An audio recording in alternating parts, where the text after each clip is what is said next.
Hello and welcome to another Gags Tandon show. We have another win, and I'm joined by the lucky charm that is Jack McIndoe again. How you doing, Jack? Not too bad, mate. Long may it continue. The 3 points keep on rolling in, mate. And as we were speaking in the green room before we come on air, mate, it's made up to see that we've got a clean sheet, which is quite positive to say the least. Hope you're well, mate. Absolutely. Well, it was very pleasant. It was very pleasant.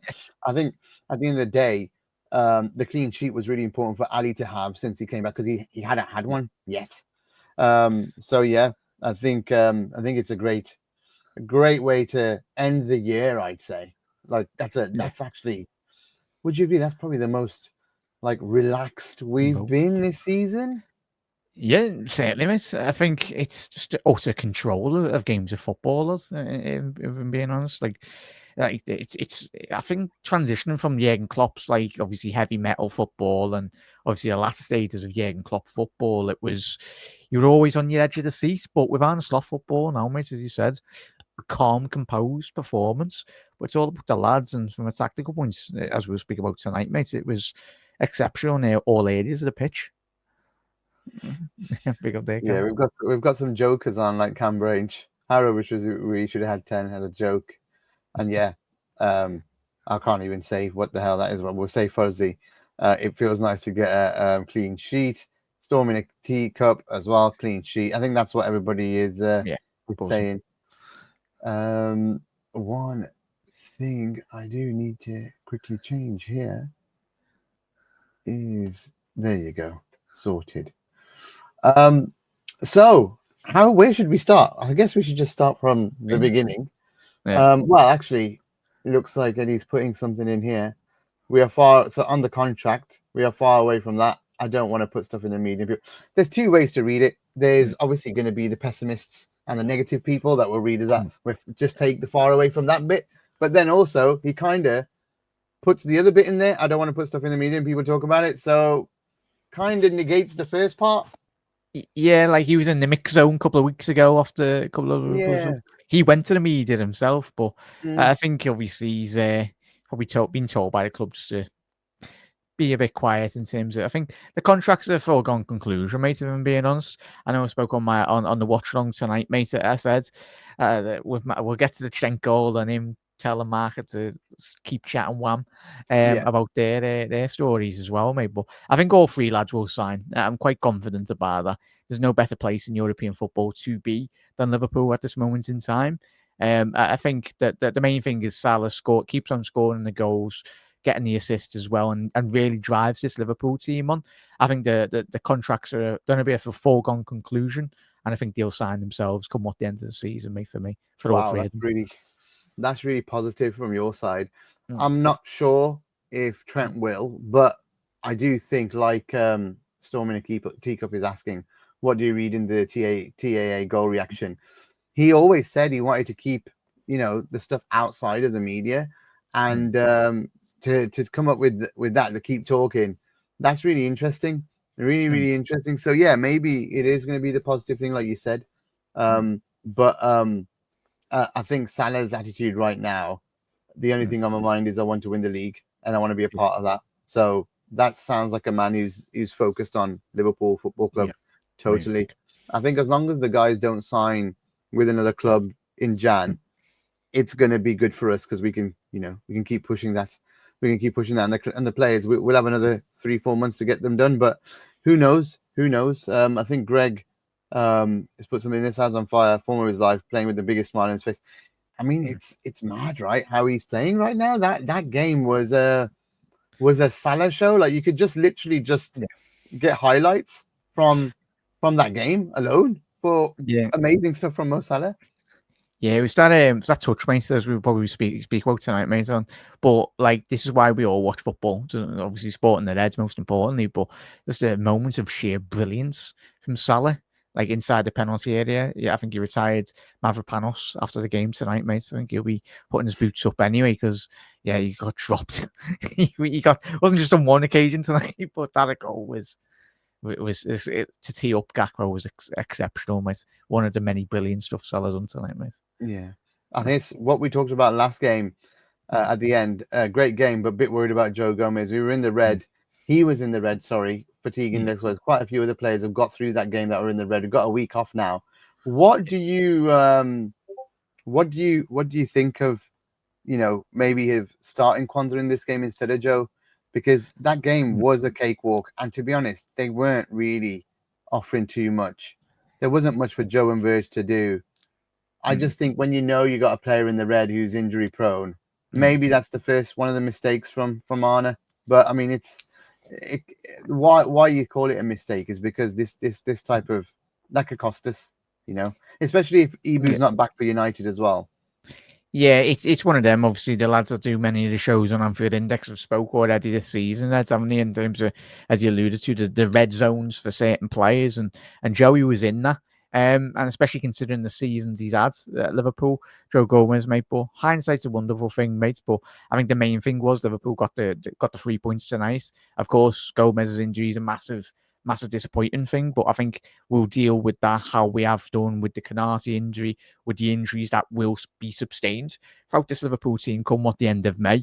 We're not going to whinge about it in terms of we'll be disappointed, but I think we'll crack on really in terms of, yeah, if he's injured. But it just begs, it gives the opportunity to Kwanzaa though, mate, as well, in terms of whether it's Kwanzaa or any other young Liverpool players or even the senior lads on the peripheral of this Liverpool team will give that opportunity, but they then need to step up in the absence of other players. If it is Gomez, which it is, he's going to be missing, but with opportunities come opportunities for other players as well. I guess if Ibu is back by United, fingers crossed he is, and Bradley's back, then we just need to keep Ibu fit as long as whilst Gomez is out if we can, and hopefully we get everybody fit at some point. But as Eddie has put on for us here, Bukayo Saka 15 goals and assists this season. Mohamed Salah has got 14 in just the month of December. And then this one's really good. Diaz, Salah, and Gakpo as a starting front three, played 5, scored 14 goals, 8 assists. That's nuts. Ridiculous. Oh my God. That's just crazy. So going straight in, first we started the game. It was pretty relaxed. I don't think we were under pressure much at all. It was really funny to hear someone like Jamie Redknapp, who, by the way, I think is an absolutely woeful pundit. Woeful. Like, you can clip that. He's terrible. And he was like, Liverpool were under the cosh for that bit where Kudus hit the post. That's a 0.0001 chance of a fucking XG goal, mate. And like, you're trying to say that we were under pressure just because he had a shot from 30 yards. Yeah, come on, Jamie, stop. Maybe give up this time and move away to some. I think he wishes he still played for Liverpool, mate, in this Liverpool team. Oh, it was awful punditry, but really it was at no point in that game were Liverpool under pressure. I thought, they had the odd chance here and there, but it was Robbo giving stuff away. There was no pressure. It was us being a bit silly as usual. And normally we'd go one behind. Thankfully, we didn't go one behind at that point, and West Ham are that bad that they couldn't capitalize on our mistake. But Diaz, on the other hand, right now is in the mood. Yeah, certainly, Lucho Diaz. It's good, and we spoke about this last week in terms of him getting that rotation. He's full of energy now. And we certainly did see that from obviously the goal from Lucho. It was a phenomenal bit of.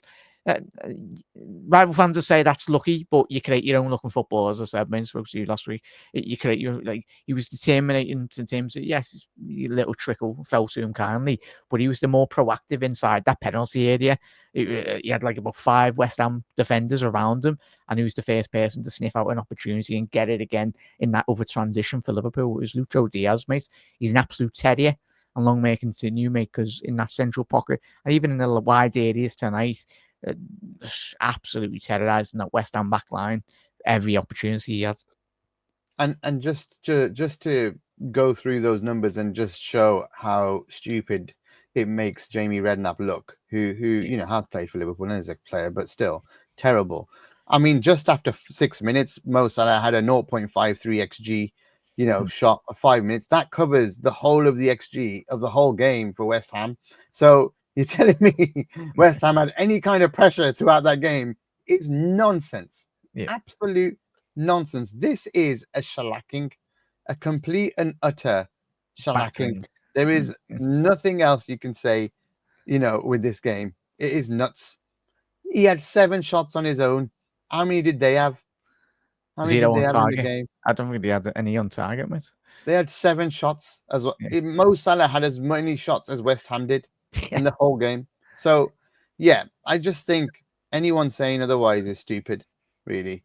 Sorry to say, Jamie, but hey, I think we all know that. Yeah, I agree with you about Diaz, by the way. I think we were crossing it in a bit too much again, and their guys at the back were just heading them out. And, Lucho in there on his own, it needs to be pinpoint like the one he scored the other week for us to score, but instead I think if we just played through West Ham, we were doing enough to get, to make enough joy and create chances like the Mo chance early on, things like that. And that's what Lucho did. He literally just ran at them, and like you said, made his own luck, bounced his way, and the finish was class. The finish was absolutely class. So yeah, I mean, again, Sai Gopal saying here, had Martin Tyler and Matt Hart on the comms for the stream he watched, and they suggested that if Paqueta scored from their early half chance, it could have been a different game. I don't think so. I don't think so. They get us on the watch along if you want as well, though, Reds. Like, obviously, I do an audio commentary on Anfield Index. If you don't want to listen to them, you can listen to me on Anfield Index. You should. You should listen. Just shouting it out anyway. There we go. if you want. And I think Arna's saying the same as us here.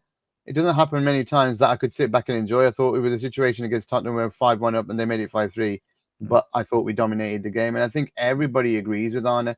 It was a complete and utter battering. Now, this is the point where we started playing some real good football. The ball over the top from, I think, Trent. Mo having the presence of mind to leave it for Diaz. But then this touch from Mo. Is it intentional? Yes. Or is it not? 100% intentional, mate. It was a little pause before he's even touched it for me, mate. It was a little shimmy, the little motion away from Mavropanos. It's elite. It is football at its purest form. It's elite level form in European football, mate. Like, we can all try that in the garden when there's no 50-gram centre halves or whatnot, but we're doing it on our own, and we can do it. But this level at this stage in the Premier League and in front of the world football, for me, it is. What do you think? He doesn't mean it, or no? I completely agree. I think he means to do it. He's 5 steps ahead of everybody else on the pitch at times. Sometimes he plays a pass and he's expecting his players to find it, but they don't read it. It's things like that. This touch is something where he's decided, I'm moving ahead with this, and what a touch. And then for him to touch it into the, into the line of Gakpo again, because he knows he can't score, so he doesn't be selfish. He just plays it across the goal, and Gakpo finishes nicely. Again, Gakpo, so impressive, being in the right place at the right time. Slot, again, to control an away game isn't always easy because of the fans. Don't need a lot to be happy about if they play Liverpool, but we didn't give them many chances today. Completely agree. And then the third, Maka wins the ball back. By the way, I thought Maka did a fantastic job in this game of winning the ball back. It's so many times, and like Endo and Jota, credit to them, came on and won the ball back loads when they got on the pitch as well. But Maka had a fantastic game in that way, where he just tidied up a lot in those spaces. And then this is the one where he plays it to Curtis into Mo. And this was a little bit like the Man United goal back in the days when we beat Man United 5-0, wasn't it? Played into his path, and he just finds that near post corner, and it's just precision from Mo. I mean, amazing.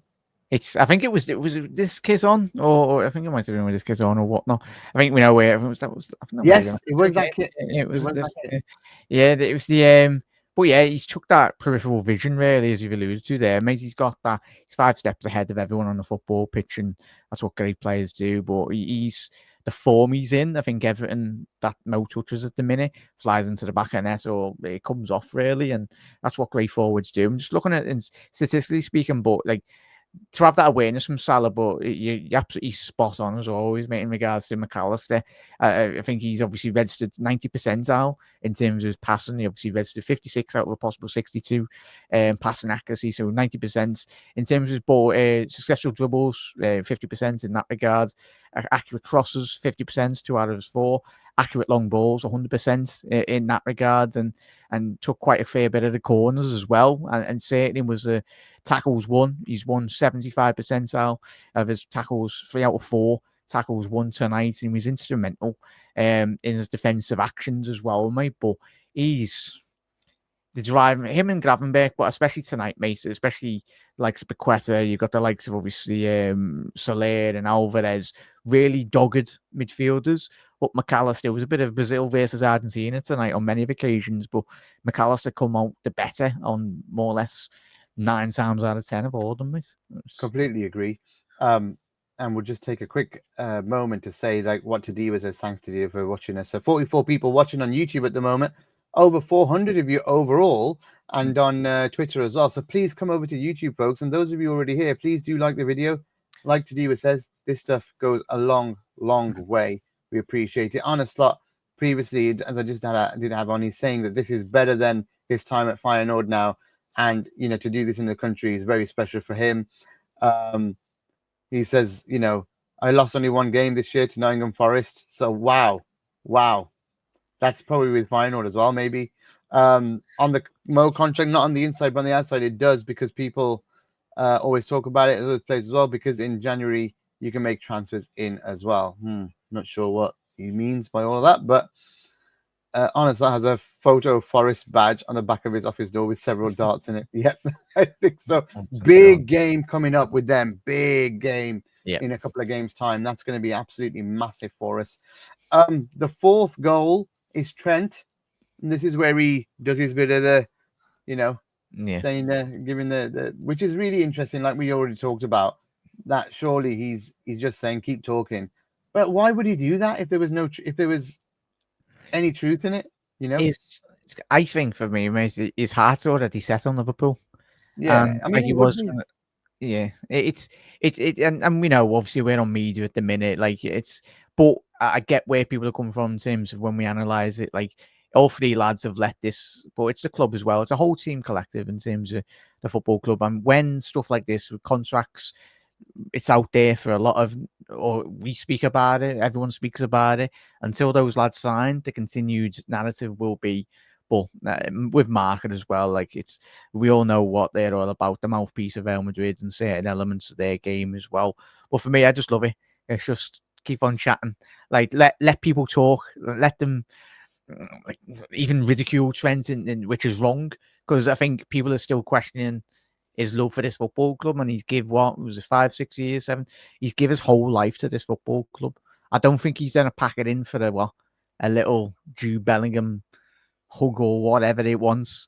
He wants to he wants to lead this Liverpool side out like Steven Gerrard did, and all the go back on all the great shows that we've done in Anfield Index as well, in terms of with Trent and even his comments, his quotes over the years since he's been a young lad at Liverpool, and that meant something, and I think it still does mean something for him now.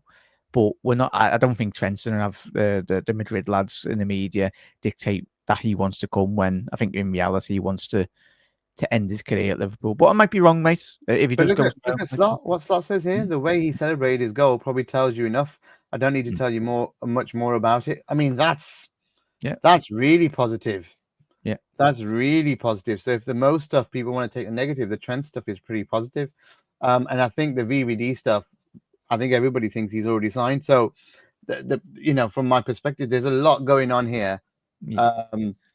Okay, so here we go. Another one from if a player says he wants to stop, he has to be changed. We all know it's a hamstring. It's going to take a while before he's back. Damn. And he goes, I don't know how long he will be out for. He will be out for quite a bit, and these situations can happen in a season. Yeah, I mean, that's sad. That's the only bad bit of the game, I guess. The final goal, though, Jack, is a thing of beauty, actually, because I absolutely loved how Mo Salah, I mean, Twinkle Toes, they called him on the commentary here. It was just a great break, real nice kind of dribble with the ball, twist and turn. And then, did you have any doubt Jota was going to finish that? No, I think there's one player that we could probably put all of our mortgages on, or whatever pennies or whatnot. You can certainly, yeah, there was no doubt. But as you said there, mate, it was just that the time he's waited.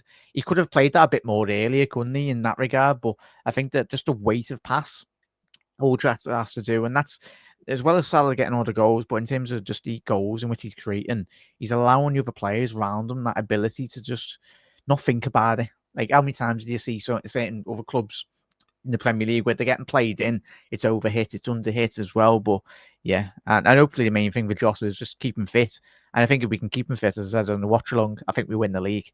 Mainly due to Salah, of course, but I think Jota will have a massive say in the title race. I mean, it's crazy how how much the forwards are just doing awesome at the moment. I think the forwards are just everywhere. It's just brilliant. So I mean, Jota coming in, I think I put this as a comment on your show where I said at the end of the day, you look at it and all 4 forwards scoring today just puts us into such a nice spot going into the new year, where Diaz is flying, Gakpo's been flying for a while, and now Jota back from injury and slotting something like that in a sub appearance just gives him that kind of boost, that I've got my shooting boots here now, I've got my, I'm back on it, I've scored again, off we go again, and Mo, well, you don't have to really say anything about Mo. He's just 14 goals and assists in a month. It's just, and I think you never walk alone. Foodie saying here for Mo, he's going to finish with 20 years. And that's going to break records if he does it, you know. I mean, the last person, I think the last forward was to get 20 assists. Was it Henry? Yeah. In that season. That it would just be absolutely mental. Yeah, 500 of you now in total on the stream and on Twitter and on YouTube. Please do come over to YouTube, like and subscribe. Anfield Index TV. It's right up there that way, in the corner. Anfield Index TV, and you'll find us. And I think the final whistle is live at the same time right now, so we've got some competition, but that's fine. You can listen to it or watch any which one you want. They'll all be released at the same. Well, they'll all be out there when you want to watch it afterwards as well, on demand. So, but yeah, I mean, overall, a bit of a training ground game. You think? I mean, it's a bit disrespectful to West Ham, but I was disappointed with them, though, mate. I've got many of the West Ham fans, don't know you, mate, as well.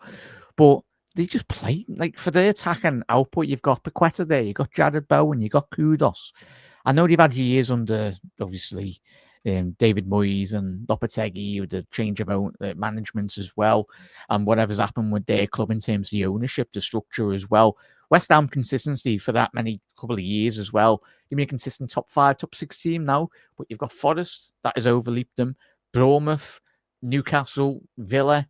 I think for me, they've got to be very careful in terms of the next couple of years whether they do become a mid-table club, because for all their great work that they've had over the years, it's the main thing is you can't continue to try and reach for European football, Europa League Conference and Europa League. They'll struggle very much to keep hold of Kudos. Shout out to obviously our sporting director that was in the ground tonight.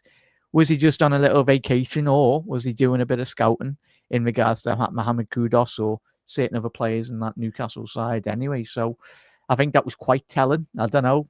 And we know that Liverpool have got offices in London anyway, like every business, but certainly I think it's left something up to the imagination in that regard, mate. I'd love him if we brought Kudos in. What a player, like. Yeah, I mean, I was like, when you were mentioning before, I was like, who's Kudos? I think it's Kudus, but Kudos to him anyway. Kudos to him. Hey, I don't know if anyone saw this. This was quite funny.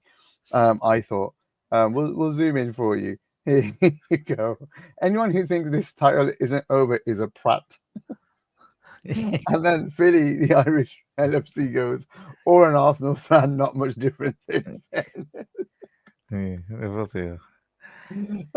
gotta love it. You gotta love these Twitter interactions. You got to, and I have to share it when things like that happen. But Goldbridge, is Man United fans are not going to be thanking him, but he kind of thinks that the title's over, and none of us are going to be acting in that way. None of us are going to be believing that. But 10 points ahead of Chelsea now. Games are level, so we've got the same amount of games. 9 ahead of Arsenal now. Again, games are level, and I think it's 14 ahead of City. I don't think Nottingham Forest will last the test of time all the way to the end of the season. They may get top 4, but I don't think they'll last it as a title race. So I'm looking at Chelsea and Arsenal more and I don't think City will get back in it either. But you look at it, it's just I can see why other fans would say that. I think I can see why other fans would say the league title's over, but I don't think we can say that. Yeah, I don't think we will, mate. I know me and you over the last couple of shows this season, mate. And I think the sensible Reds out there, we know we've been here before. We've won the league 19 times. Didn't just start in 1992 or whatever when Sky come in or whatnot. But certainly we've been here, done that. We've won the t-shirt. It's a marathon, not a sprint, as we know. And there's a lot of work still to do, mate. There's loads. Like but we certainly set up a good foundation to where we started, and it's not just for this season, mate, but in terms of next 2, 3 year, 4 year, if Arne Slot's there that long, hopefully is the case. But it's getting that winning culture as well. If we do the business this season, mate, but it's about just being more hungry for even more greater success. That's what the sides in the 70s and 80s done. It just becomes a habit that you can't really get out of, and that's not more better than to do that, mate. I completely agree. Eddie is put just on there. Liverpool now face the anxious wait to hear if Arsenal fans felt they deserved it. Now this is going to be really.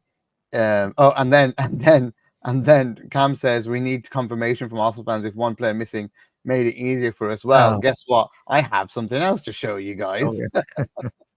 Here we go. Injuries from Liverpool this season. No, it's Matthias on our Discord saying just spoke to some Arsenal fans. Apparently, because Suchek was missing with West Ham, the game doesn't count. you know, that's just the way Arsenal fans are right now. Bunch of idiots, completely. It's just mad. Really stupid, but it's funny. Mo Salah will end 2024 with the most goal involvements for any player for clubs in the Big 5 leagues in all competitions. 52. He has scored or assisted a goal every 64 minutes played on average. And Damo is also looking forward to AFC clips from their reactions to West Ham versus Liverpool. Yeah, loads of piss got boiled tonight. Absolutely loads. But I just love I just love that so many people are wired right now, like wanting us to lose. And I mean, how many games is that now that we've won? I haven't even looked at the league table. Up here now. Obviously that was our 14th win of the season, and as the chat's already said tonight, that loss to Forest, it does our heads in. But Arne Slot coming into that in preparation for the away game.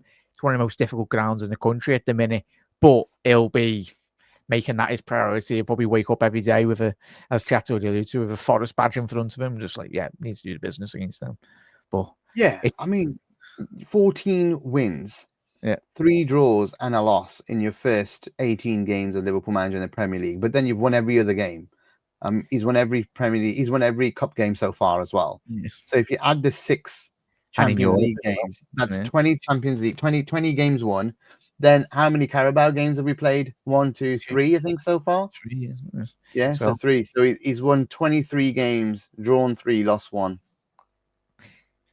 And he's got a goal difference right now is 28 in the league, but add all the Champions League and all the other cups and everything. Probably looking at 70, 80 goals or whatever. I mean, it must be stupid amounts of goals right now. And the goal difference in the league, Nottingham Forest are second with a 7, with 7 plus 7. We're plus 28. And then you got Arsenal with plus 19 and Chelsea with plus 17. Remember, we've played the same amount of games as those two. Yeah. So we're 12, we're 8 goals, 9 goals ahead of one and 11 ahead of the other. It's an extra point. Yeah. It's long may continue. I mean, I think Arsenal have like 2 big wins as well. I think there's a couple of teams this season already that just rolled over for them. But it's just absolutely madness, mate. And of course, with the with our draws in the last couple of weeks as well. Obviously, Fulham done a very good job when they come to Anfield, but we played well in that game with 10 men. I'd like to see how Arsenal do when they go down to 9, 10, 9, whatever it is, because they will succumb to a bit of bad pressure, mate. And it's only a matter of time where the wheels do fall off for Arsenal, in my honest opinion. Because you look at Declan Rice, they didn't look convincing. Was it last night or whenever they played in Boxing Day or whatever with a 1-0 win? They struggled. But Liverpool now, even in our difficult moments in games, we ride the pressure, we overcome it. We go down to 10 men, we come back, we dominate games. Like, fair enough, we're all watching this Liverpool side. We're the best team in world football, mate, by an absolute country mile. And I don't foresee it falling off, even if Liverpool get 1 or 2 injuries. But the fundamental principles are still there, mate. We're still going to play the way we have. I agree, and it's like what you're saying is the strength in depth at the moment. Letting long may it continue. Like Dane was saying, a collective disappointment in Dom getting a yellow as a sub to miss. Actually, I wasn't. I actually said that's a blessing in disguise because he misses this game where we wouldn't need him, and he gets to play the United game where we would need him. So I wasn't in that disappointment. I was like, well, he gets a good rest, and maybe he came on to get the yellow actually because they knew this game is going to not be as hard as the next one, or at least as important as the United one. An interesting question from Lagesh here, or Lagesh, as we would say in India. Is this the end for Darwin and Chiesa? And he also adds that he feels sad for them. I wouldn't say it's the end. I think there's loads of other games they're going to be able to play. I think in January, I can see Chiesa and Darwin playing Accrington Stanley and the 2 Champions League games for sure. So playing 3 games in the month, that's going to be quite a bit of minutes for them. And maybe even a part of the Tottenham games as well. So I don't think it's the end at all. I think we need to stop with this type of talk. I think we've got a long way to go in the season. Just because we're doing well, it doesn't mean it's the end for anyone else. It just means we need to use all the minutes and all the players, all the legs that we got till the end of the season. And then let's make a decision right at the end of the season. Like Cam just said here, he feels that's when Darwin will be sold. And so, yeah, at the end of the day, that's when we think about it. That's when we think, oh, you can have an opinion on it, but no need to feel sad or anything. They'll get plenty of minutes, I think, in the cups. And we got an FA Cup game. We got plenty of FA Cup games. I think there'll be 1 in Jan or maybe 2 in Jan. No, 1 in Jan and 2 in Feb, something like that. So, and maybe another. Yeah, so we got a Carabao coming in Jan and Feb, and then 2 Champions Leagues, and then more Champions League coming after, depending on who we get. So I think we're going to need everyone. Yes, Diaz, Gakpo, Jota, and Mo have got it nailed down. But if you ask me, should any of them be starting against Accrington Stanley? Absolutely not. Maybe Jota to get minutes, but Darwin and Chiesa for that and the Champions League games, they've got to get the minutes and they've got to play. So yeah, don't worry about it, I would say. I don't know what you think. Yeah, 100%, mate. I think, as I said before, marathon or a sprint, as you alluded to there, mate, the players will be given a rest in those games. And it's important that they do, because for as well as Salah has been playing, it's been a joke this season, as he has been for the last 7-8 years. But they need rotation. The rotation, especially when we come into February, March time, the latter stages of the Champions League as well. That's where I think Liverpool will come to the forefront in terms of our levels and improvements in terms of our performances. Even we've won 5-0 tonight, mate. There's still improvements in this squad. Like there's still levels to very much propel this Liverpool side onto greater things, really, mate. But Chiesa, and I know there's a lot of talk with, like, obviously Trent and all that, but even with Chiesa, he's getting linked from, like, Italian publications saying that he's going back to the Serie A. He's probably did no one watch the from the Italian fans or whatnot just not watch how made up he was to come to the club? That to me doesn't strike me as someone that will throw in the towel come December time, mate. But I think he was made up to get out of Juve and certainly to play for Liverpool. For every great side, though, Gags, you very much need the opportunity to come into the squad, mate. Oh, you here, Gags? Hello? Sorry, but I was just listening to Mo Salah as well at the same time. because I wanted to actually hear him say what he said, and he just said, any news on the contract, and he said, we're far away from that, but I don't want to put anything in the media. And so I don't know. It was maybe he's answered it a bit wrong, but to follow it up quickly with the bit, I don't want to put anything in the media to latch onto.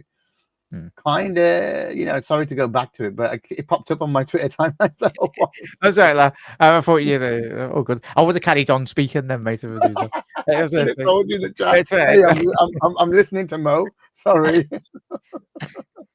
Glad that Jota didn't start today. Need to pick and choose when he starts, especially if you just come back from injury. Doesn't do full 90 minutes. I mean, to be honest, if you ask me, Jota's probably not going to start next weekend either, because Diaz, Gakpo, and Mo is doing, they're doing so well. So I don't know. What do you think? Would you? I mean, let's quickly ask about that question. What do you start next week? I'd go same as always, mate. I think the lads and ladies already in the comments tonight just brought up that great statistic about all three of them playing as well as they have done. Diaz, what I'm loving about Diaz, I know people pinpoint in terms of Diaz's output in the central areas for Liverpool, but even still, there's just a steady rotation. And I think Gakpo, there's still levels for him, and similar to Diaz as well. The main thing for those two, for me, in that regard for this season is just consistency. If you can stay fit and consistent and keep on getting in those areas of the pitch, because Salah will do what he's been doing, but it's the opportunities that will present the likes of Gakpo tonight, that Salah done again, and Diaz. It opens up the whole of the opposition defence when Salah, you'd even seen it tonight where there was like five players around Salah on every occasion. Opposition teams now coming into this season, they're absolutely petrified, lads. He's terrorising their back line and they don't know where to go with Salah. And he was taking the piss out of Wan-Bissaka, wasn't he?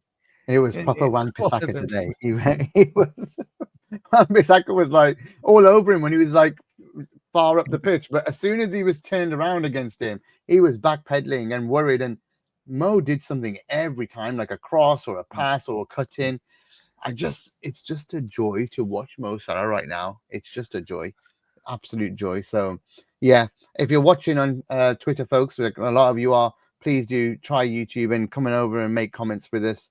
We'd really appreciate it. Anfield Index TV in that corner over there. Come and join us. That would be great. Thank you very much.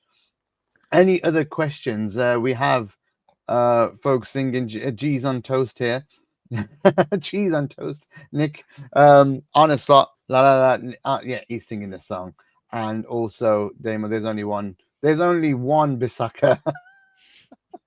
I think he'll be made up. He's away from Manchester United, mate. Anyway, I think anyone that gets away. Well, I'm not so sure whether you prefer to be at West Ham over Man United. The way they are, though, I think Man United, their misery, hopefully it will continue going into Sunday, mate. They're in absolute capitulation, really, currently, mate. Long way continue.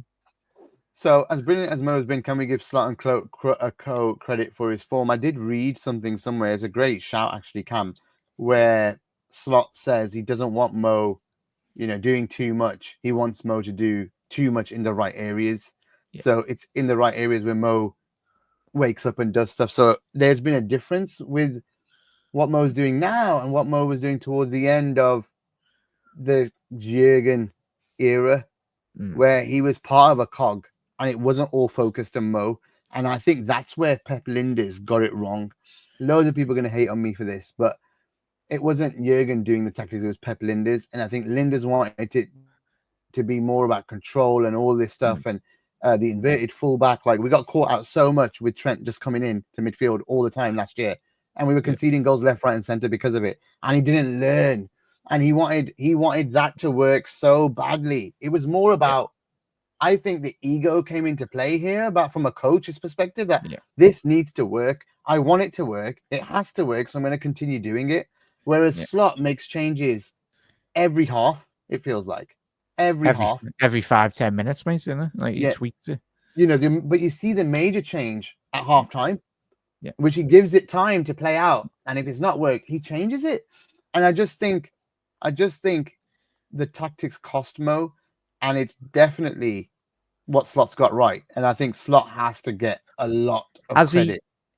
Yeah, with Mo there, Gags, has he become, for me, he's become a lot more efficient in terms of redefining his game. He's not having, as you mentioned, with Linders and Klopp, he was trying to do so much with Trent, but he mainly Salah as well. He's become a lot more efficient and in the right key areas in and around the penalty box. He's not as running as much, and that's where you can get the extra couple of years out of him, mate, for me. Like, he's efficient in the right areas, but what he's doing when he does get the ball is a clear idea, and that is, as Cam's alluded to, and rightly so, Arne Slot deserves a lot of improvement, not just for Trent, but certainly Salah's game. And certainly when it comes to signing that new deal, surely that's got to be in the back of his mind as well, that Salah wants to win a Ballon d'Or. If he continues for the next 12 months, his name's already on that Ballon d'Or if he continues having the next 12 years. Coach is what got it out of him to get that Ballon d'Or. And, you know, it's always got to be some credit going to the manager. Like, there's loads of comments coming now. Look, Salah creates a lot of space for Gakpo and Diaz. Sometimes Pep tactics would have Mo stuck out wide and didn't get the ball. Pep was copying Pep to the detriment of the defensive side of the team. You know, I think Cam, because I had a good feeling about Slot when I heard the final fans were saying he's a tactician and he's announced.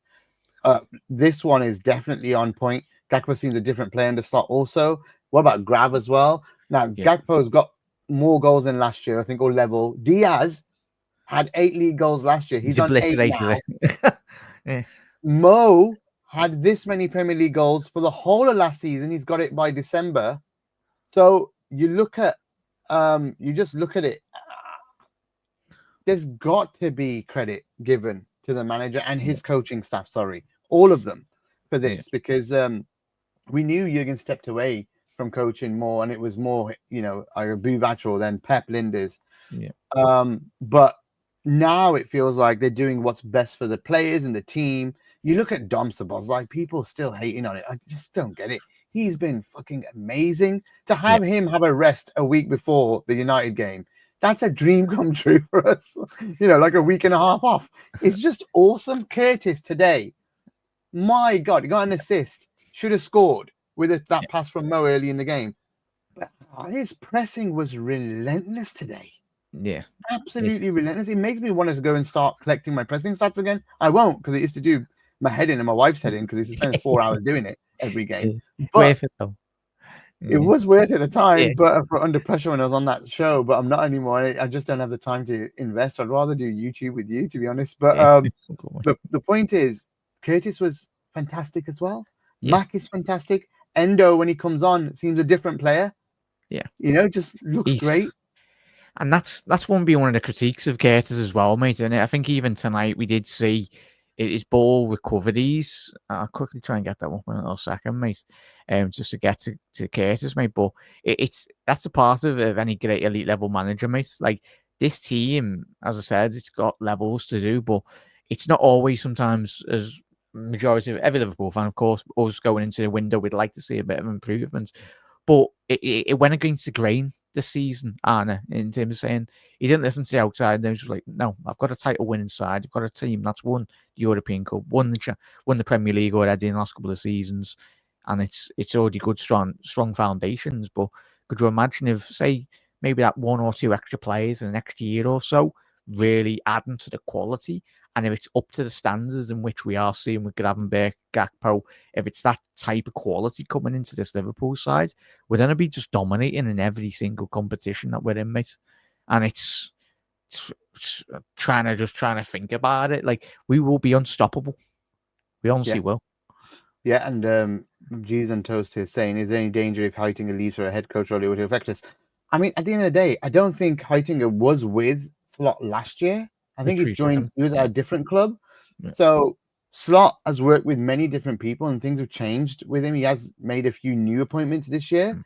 So if he recruits in the same manner that he recruited when he joined Liverpool with a few of his team, I don't have any worries, really. I don't think so. I think Slot's a smart man and, you know, very pragmatic and very focused. He's not emotional. I think Klopp was very emotional. That was the opposite part. And, you know, we were very successful with Klopp and very successful with those, you know, the way he did things. We could have been more successful. Yep. I think with the players that he had and what he did. I think sometimes he trusted the likes of Hendo and Milner and stuff too much, and it cost us points. And I think that was where the emotion came in. I don't yet see that emotional attachment from Slot just yet. I'd like to see if a player drops out of form, if Slot's ruthless. So I guess we've got to learn that, and we can't really say that. But at the moment, he seems like he likes to swap the players around. He knows what fits, like the Curtis and Dom stuff. It would be nice to get someone to swap with Grav in Jan. I'd be honest with you, because I don't want Grav's legs to go. Yeah, I don't want Grav's legs to go. Yeah, it's agree? Yeah, miss 100%, miss. And I think even Chas, I think with all the shows that we've got coming up, especially going into the January transfer window, there's to be plenty of content out on Anfield Index. It's going to be, and rightly so, we should demand that, mate. But I think even still, like, it's just the way in which he articulates himself on the Slot. He's, as you alluded to, he's such an intelligent footballing man, but fellow in general as well. But in that regards, when the time comes when we need to replace certain players in this squad, hopefully, ideally, it's down to age in terms of some players' performances do. And I would agree in regards to Klopp as well. Like with Hendo and that, he was too loyal. But I don't think these aren't Arne Slot's players. These are Jurgen Klopp's players. I think he's going to be ruthless, mate. I think he will be ruthless in the areas and the times when he needs to. Because even look at Joe Quincy, he got hooked at half time at the first game in the season where he demanded more, and he just was like, "Yeah, sounds you're off, lads. I can't be dealing with any more of that." He had a good game today. Yeah, and he come in like a game today. Yeah. He's learned. That's part and parcel of what a manager does, and certainly young players. But we are seeing the better of all the players that we've just alluded to in the last 10 minutes as well, mate. And long may it continue. Yeah, we talked about Kaiser earlier. Arnold started said we're working on match fitness and whenever we can bring him in with the team. We thought it would be better for him to have some extra training sessions instead of joining us. And I think that's fair. That's fair. He's been sick, not been well, been injured before that, needs to be built up, and it will take time. But if we get a fully fit Chiesa playing in this team at some point, I say what, he's a 70 million pound player there. That boy is special. And we could literally do a job where he comes in for the latter end of the season, scores 5-6 goals, and we could turn a profit on him next year and sell him for 20-30 if we wanted to. You get what I mean? It's something like that can happen. Go back to Italy with a bumper. So there's so many options if you did want to do stuff for Liverpool. But the point is, we got to give these guys a chance. Yeah. Harinder Baji here saying Klopp is Stallone, Arne is Schwarzenegger. Yeah, maybe. Yeah, I don't know if Stallone was emotional. Maybe. Schwarzenegger probably wasn't. It was all action. But is there any update on Bradley or anybody? Well, the update was on Friday, was it? Yeah. From Arne that they're both going to be training hopefully this coming week, and they have a chance to be ready for United or at least in the squad. So that's positive. At the end of the day, I think if they're back in the squad, that strengthens us quite a bit. Strengthens us quite a bit, It's with Konza, Ibu, and VVD. Yeah, I think obviously with January, mate, on the horizon, possibly another centre half, mate, as you alluded to, or as we've already mentioned with the Gomez injury. I think you can never have enough good footballers. So I think if the opportunity presents itself in the market for Liverpool to bring in a centre half that can play left back or very much rotate along that back line. Well, if you're playing in European football, if you get the chance to join Liverpool, I think you jump at. It doesn't matter where you are in Europe. You're jumping at the opportunity to join this Liverpool side. Yeah, Dave Horrocks says Klopp was Stallone in Over the Top when he turned his cap backwards. Fair enough then. I think I agree with you. It's going to be really interesting. So you're saying you would want a hybrid left back, centre back, or at least a player that can play both roles. That would be really good for us. And then would you say the midfielder as well, and that would be enough? Yeah, I'd say if we do get if Nunez and the lads up front, I think the forward line doesn't need investment. I think the lads up front can do the job. Diaz, Chiesa, Nunez, as we've mentioned, but mainly as you mentioned before, Mike Gravenberch. I think if Liverpool do succumb to injuries, which we will in the next couple of months, I think the main lads that we need to protect are Gravenberch and McAllister. I think bringing in a player of similar level to those two, I think it would complement us so well. I think it was interesting the fact that we were in for the lads from Real Sociedad. I think we might not go in for him, but we will go in for our hopefully second target below that fella. Because if he doesn't want to join, he doesn't. Then sound crack on. Would you take Hincapi in January? Reza's asking. Yeah, I like him as a profile as a centre half. Anyway, especially this season, he's been getting a lot more game time under Xabi Alonso, which is a good positive. And we've already played against him, so I'm pretty sure Richard Hughes was in the stadium that night as well, because I think he'll have an eye on a lot of, like many sporting directors, a lot of eyes on that not Leipzig, the Leverkusen team anyway over the last 12 months. But yeah, I think certainly data wise, he's certainly a very talented centre half. Absolutely. Talking of centre halves, Virgil van Dijk versus West Ham, Cam sharing 93 passing accuracy, 100% aerial duel wins, 100% ground duel wins, 100% dribbles completed. And what I loved about VVD today was when he went up front. Oh, yeah. And he just cut inside and he used to be a striker apparently back in the day when he was younger. So he showed a bit of that skill there. But if he had scored that would have been beautiful, right? That would have been Premier League moments for the next 20 years, mate. Like, he had a better touch than certain forwards we've seen in the Premier League as well anyway. But certain forwards that we've got up front in our own team. Just a quick one on that. There was a little, I don't know if you've noticed it, mate, in chat. There was a little moment where Kudos as well nearly got in behind Liverpool's back line, but it was just off the ball where Van Dijk just, he backed into the Kudos as well. But it's just even as off the ball movements as well, where it impacts the opposition forward lines as well. He's a special player. Jason Toast saying VVD greater than Darwin. And he also adds, wasn't offside and hit the target at least. Well, that's a bit harsh. Bargy clarifying, Stallone cried in movies, Arnie didn't. Fair enough. So Cam had a really good point what you made about Diaz. Scoring the first goal shows us, and for us showing what a number 9 should be doing. You said something like this the last show, didn't you, where you said Diaz has been really important in that 9 role, and he continues to be very important in that 9 role. But I just feel like he's so comfortable going to the right or the left and supporting that winger and playing alongside them. Like, for example, he comes across to support Gakpo a lot and he's comfortable there. But then for the goal, Mo had come in, for the Gakpo goal. Mo was offside and it's Diaz who's pelting it down the right. He's supposed to be up front. He's pelting it down the right, picks the ball up and squares it to Mo instead. So it just tells you that Diaz has got the freedom as a 9. 1, he's skillful. 2, loads of pace, can hold the ball up, can finish. Like, he's got everything that you want from a 9, and he's comfortable going to either wing as well, which is like, I think towards the end of the game, Mo gave up being on the wing. He was wanting playing the centre to score another goal.